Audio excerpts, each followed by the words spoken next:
The Book of Ezra, Chapter 6. Daryavesh the king issued an order, and search was made in the archives building, where treasures were stored in Bavel, and there was found at Achm'ta, in the palace which is in the province of Media, a scroll on which was written the following: Memorandum. In the first year of Koresh the king issued this decree: concerning the house of God in Yerushalayim, let the house be rebuilt, the place where they offer sacrifices, and let its foundations be firmly laid. Its height is to be 90 feet, and its breadth 90 feet, with 3 rows of large stones and 1 row of new timber. The expenses are to be charged to the king's treasury.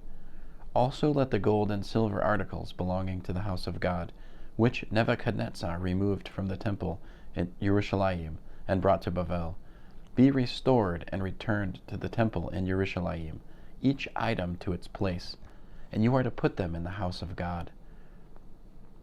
Therefore, Tatnai, governor of the territory beyond the river, Shatar Boznai, and your colleagues, the officials beyond the river, stay away from there. Let the work of this house of God alone. Let the governor of the Judeans and the leaders of the Judeans rebuild this house of God on its site. Moreover, I herewith issue this order concerning how you are to assist these leaders of the Judeans in rebuilding this house of God.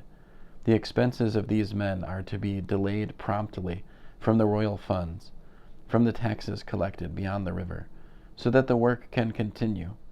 Whatever they need, young bulls, rams, and lambs, for burnt offerings to the God of heaven, wheat, salt, wine, and olive oil, according to what the Kohanim in Yerushalayim say, is to be given them daily without fail, so that they can offer sacrifices with a fragrant aroma to the God of heaven, and pray for the life of the king and his sons. I also order that if anyone defies this order, a beam is to be pulled from his house, and he is to be lifted up and impaled on it. His house is to be reduced to rubble. May the God who has caused his name to be there overthrow any king or people that tries to defy it, and destroy this house of God in Yerushalayim. I, Daryavesh, have issued this order.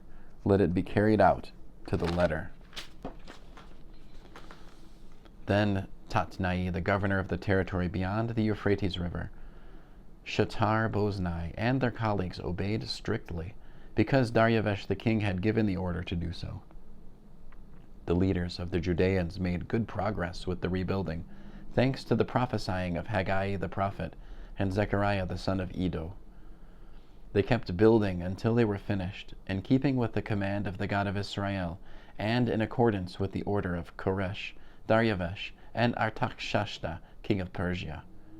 This house was finished on the 3rd day of the month Adar, in the 6th year of the reign of Daryavesh the king. The people of Israel, the Kohanim, the Leviim, and the other people from the exile joyfully dedicated this house of God.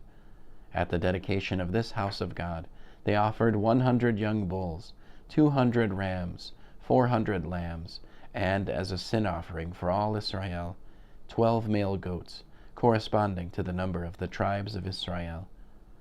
Then they installed the Kohanim in their divisions, and the Leviim in their orders for the service of God in Yerushalayim, as written in the book of Moshe. The people from the exile kept Pesach on the 14th day of the 1st month, for the Kohanim and Leviim had purified themselves together. All of them were pure. So they slaughtered the Pesach lambs for all the people from the exile, and for their kinsmen, the Kohanim, and for themselves. The people of Israel who had returned from the exile, and all those who had renounced the filthy practices of the nations living in the land in order to seek Adonai the God of Israel, ate the Pesach lamb, and joyfully kept the feast of Matzah for 7 days, for Adonai had filled them with joy by turning the heart of the king of Ashur toward them, so that he assisted them in the work of the house of God, the God of Israel. End of Ezra, chapter 6.